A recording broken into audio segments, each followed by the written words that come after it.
Hello guys, my name is Lars Stender. I'm a writer from Denmark who specializes in science fiction and fantasy books. I'm here tonight to read from my fantasy novel, Madigo and the Hounds. And if you want to know more about the things I've been written previously, you just go to the bottom of the screen and follow the link on the Twitch account. Madigo and the Hounds, Chapter 33.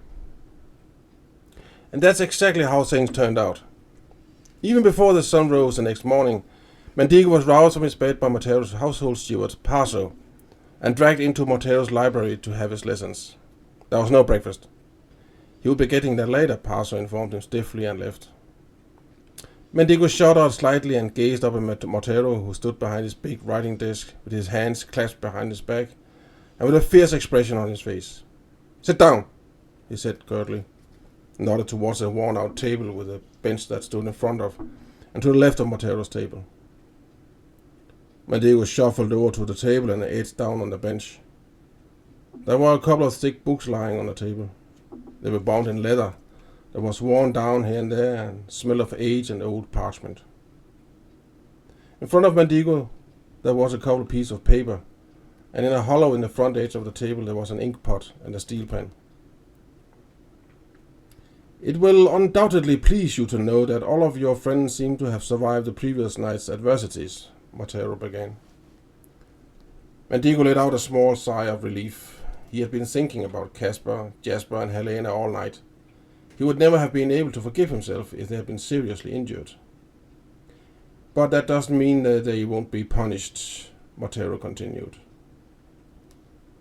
A nauseating wave of fear spread through Madigo. He remembered how the wizard Brombur had been punished. The sort of breakfasts vanished from Madigo's mind. He mumbled with a dry throat. "What?" Montero barked. I beg you, not to kill them," Madigo pleaded in a low voice. "It was my fault. All of it." He hesitated, lowering his head as he awaited Montero's reaction with trembling fear. But even though he was afraid of his uncle, he feared even more for the fate of his friends. A long moment passed, and Madigo sensed the sweat of his fear trickling down his body. He could actually smell his own fear, and just the thought of meeting Montero's gaze made his stomach churn into an icy clump. And yet he somehow managed to lift his head and gaze pleadingly at Montero. "Yes, it is all your fault," Montero finally growled and nodded. But then he took a deep breath. "But the fact that you are taking responsibility for your actions like a man and pleading for your friends goes to your credit. But they will be punished in a way that will always remind them, and not least you, about what happens when you disobey my rules.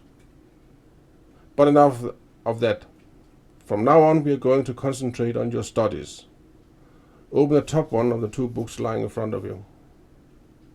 With trembling hands, Madigo hurriedly obeyed Montero's words. He was relieved to hear that his friends would survive, but at the same time was entirely aware of the fact that his uncle had meant every word when he had referred to a punishment that they would never forget. He didn't dare ask Montero what that punishment would be. He was afraid of what the answer might be. The rest of the morning, Madigo did his best to concentrate on the books and Montero's lessons. In a way, it allowed him to push aside his concerns about his friend's punishment, at least for a little while. But even though his worst fears had faded away, the thought of the imminent punishments of his friends gnawed at him unpleasantly inside. The fact that he had been spared because he had helped Cecile's daughter was no comfort to him. On the contrary, it made him feel even more guilty on behalf of his friends. After a few hours, Parso appeared with some breakfast, but Madigo ate only little. His head was filled with unpleasant thoughts, and Montero was a hard teacher who continued to grind material into Madigo's brain until he was certain that the information in the books had sunk in properly. Madigo was expecting the books to be filled with spells, but instead the first book was about mathematics, while another book was about all the countries and empires of the world.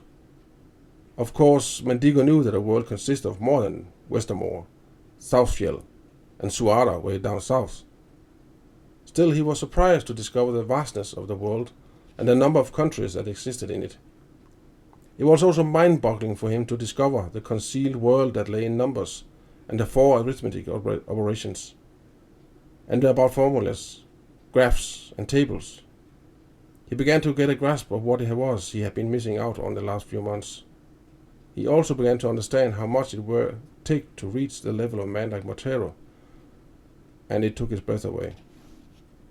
His head was spinning and was about to explode when it was finally time for lunch and Montero let him go. "You work well today," Montero said, and placed his heavy hand on Madigo's shoulder. "If you continue like this, there is still hope for the likes of you. Trust me." Surprised by the unexpected praise, all Madigo could do was nod. He knew that a new period in his life had now begun, but he still didn't know whether he ought to be joyful or terror-stricken by the thought of it. Lunch was consumed, as is always, in a great hall, but for Madigo it was an unpleasant experience. The others avoided him like the plague, and did not dare sit next to him, let alone speak to him. Only Grimwald and his 2 followers, Alamut and Tygo, looked openly in his direction, and in their gazes Madigo read an unequivocal contempt and coldness. In Grimwald's eyes, Madigo saw something else as well. Something much more dangerous. The others in the hall turned their faces away whenever he looked in their direction. When he wasn't looking at them, however, he sensed they secretly stole glances at him. Except for one. It took time before Madigo discovered that someone was intensely observing him. He just reached out his arm to pour himself some more drink when his gaze was caught by a pair of twinkling, inscrutable, almond-shaped eyes as dark as the night. Shaimet. Madigo froze, spellbound by the girl's eyes, that studied him so intensely and unashamedly that he grew warm all over. She was sitting a little further up the table among the female apprentices.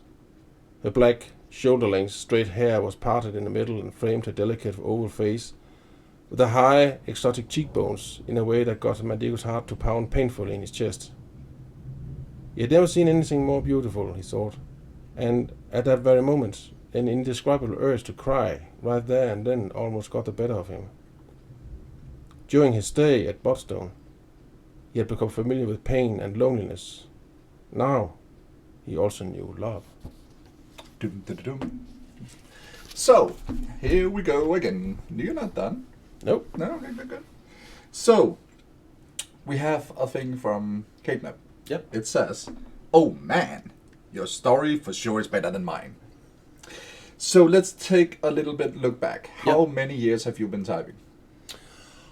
Oh, if you go to the very beginning, when I put my first story together, one whole A4 page, I was 7 years old. So how many years is that? So that means 50 years. 50 years. I've been writing stories, yes. So maybe that's why your story's a bit better. Could that be? Maybe.